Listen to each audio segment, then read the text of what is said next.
I'm gonna make this quick because it's the middle of the night and, well, I got this cricket crawling into my head. Anyway, let's talk about the difference between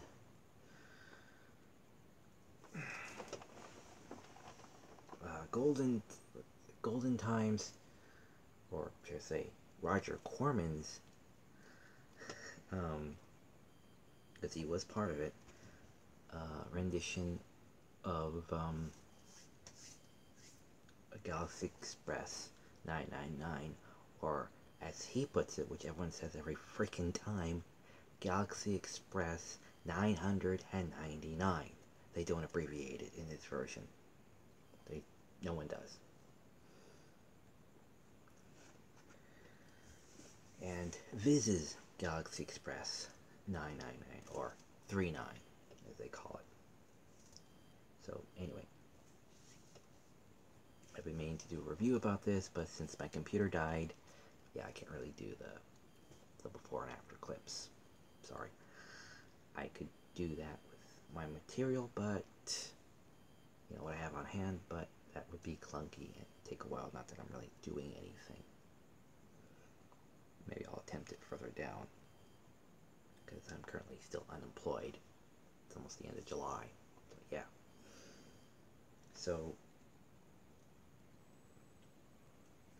the two different versions of 3.9 are, well, the stories are basically the same. Alright, what do I mean by that? Basically, it's a futuristic setting. Robots are the, upper class people because they have all the money, and humans are the subjugated, lesser class. Tetsuro lives as a street kid. His mother died at a young age by the hands of Count. Dang, what was his name? Count something or other. Count Mecha. That's what it was. Anyway, so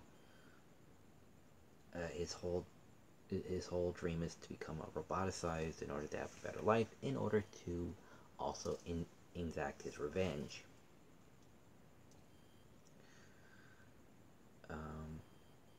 He meets Maytel.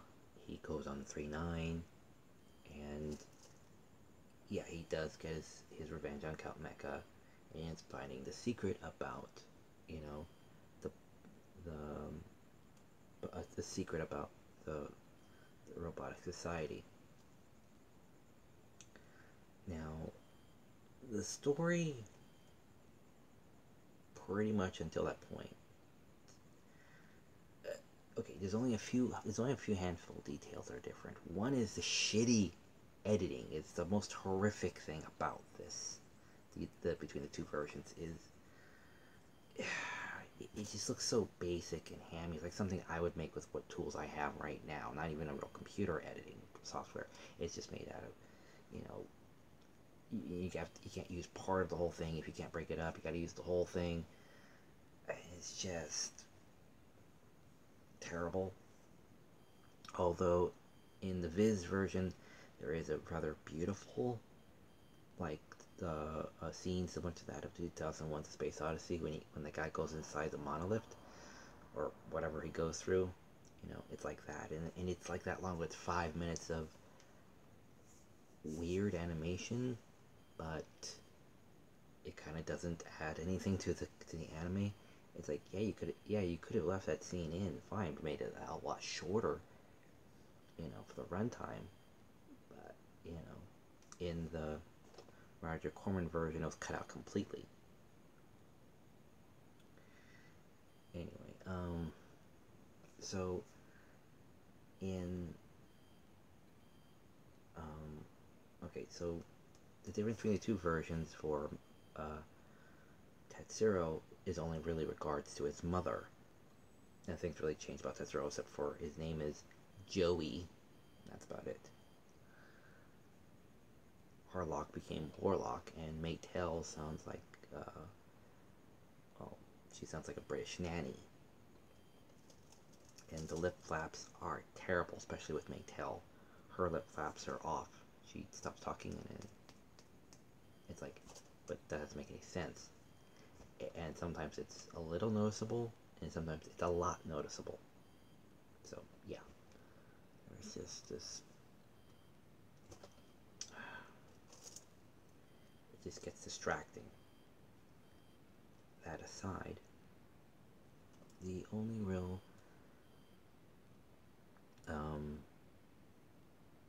difference are basically two key points, if I remember correctly off the top of my head, was that, now I'm not giving a whole lot away, this is not exactly this gigantic reveal that comes later in the third act of the film, which is where the reveals usually are, but when Tetsuro goes to face Count Mecha, what he finds at the time castle above the mantle in the Roger Corman version is that his stuffed dead mother above the mantle, and then goes to find out that Maytel is the reanimated corpse of his dead mother with Maytel's mind put in it. So that's that version. In the Viz version, which is closer to the comic, because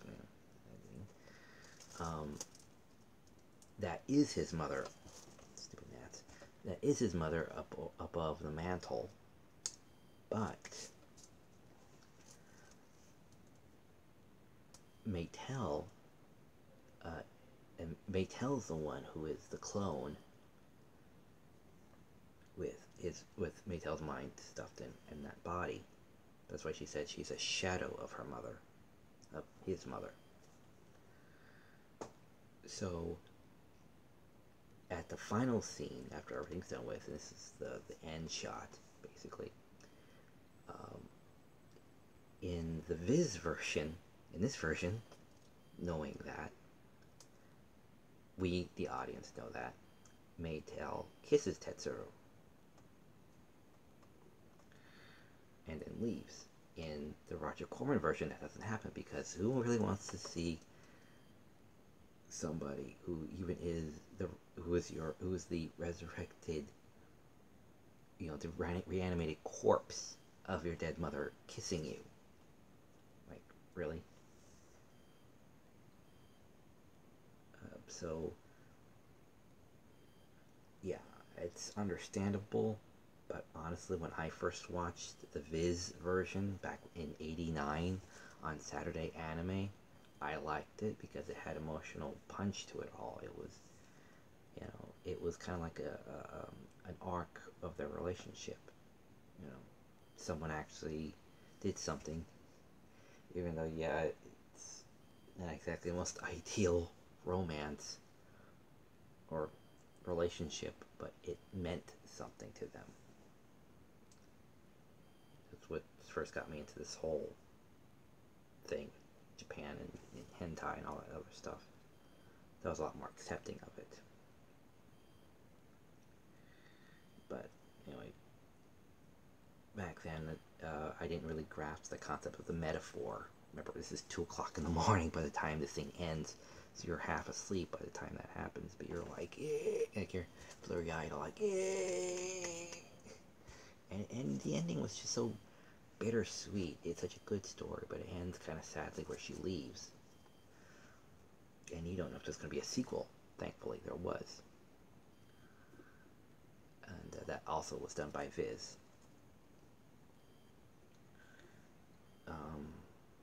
There was a third one that was made, but that was different. It does like a bad sequel, sort of. But somebody will get into that later. Basically, yeah, that's the better version. If you want better, like vocal matching Viz. That's what you want, the Viz version. If you want better lip flaps and better editing, Viz.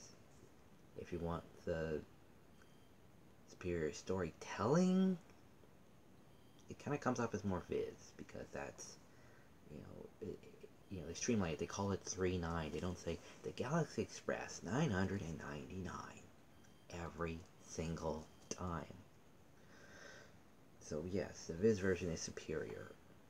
Editorial-wise, for the story and narrative, the whole thing of changing up who's the clone and who's the reanimated corpse, or the original body, is kind of really up for debate, because it doesn't really change anything.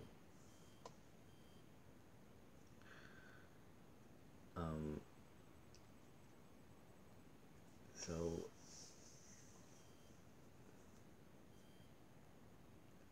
yeah, so for the clone and the actual physical body, that's more or less the same. It's changed, but it's still basically on par. It's still basically the same thing.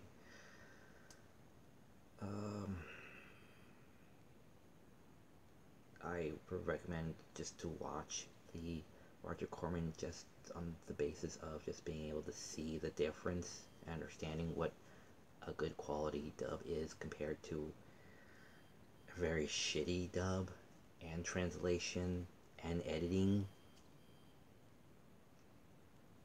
You get just as much of emotional punch out of it if you kind of are drunk or maybe a child. Similar to how people were fans of Warriors of the Wind and then became better fans of Valley of the Wind. So, it's like that. And I find editorials like that very, very interesting. That's why I have both of them. I like different versions of the same thing and seeing the differences and liking and disliking different things. I have Warriors of the Wind, and I think it's a great movie. I don't understand why everyone keeps harking on it as being so terrible. Maybe until I see the Valley of the Wind for myself, that I'll realize it's much like the Viz version and the Roger Corman version, or Good Times, or whatever the hell it's called, is versions that I will understand, the dramatic difference in seeing the superior quality. Disney, well, just so you know, Disney is a really good dubber, so yeah. It's kind of be a no hands down thing for that. But I have to really see that product to begin with in order to really understand it. Yes, so that's about it.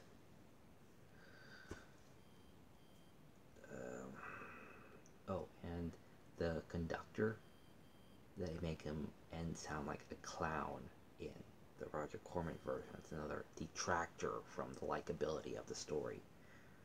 He's just giggling oof or something. It's just ridiculous. It's like, okay, we get it. It's like, okay, as opposed to the Viz version, he does laugh and giggle sometimes. It kind of comes off as more of an entertainer character, a funny side character, but it's not played up. If you ever see it, you'll understand.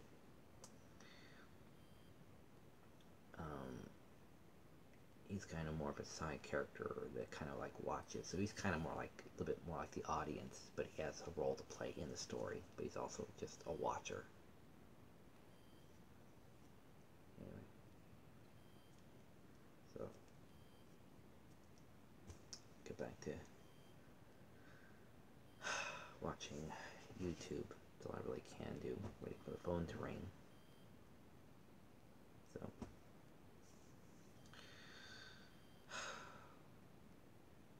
So yeah, those are the main differences between the Good Times Roger Corman version and the Viz version of Galaxy Express 999, or as I prefer to call it, 3.9.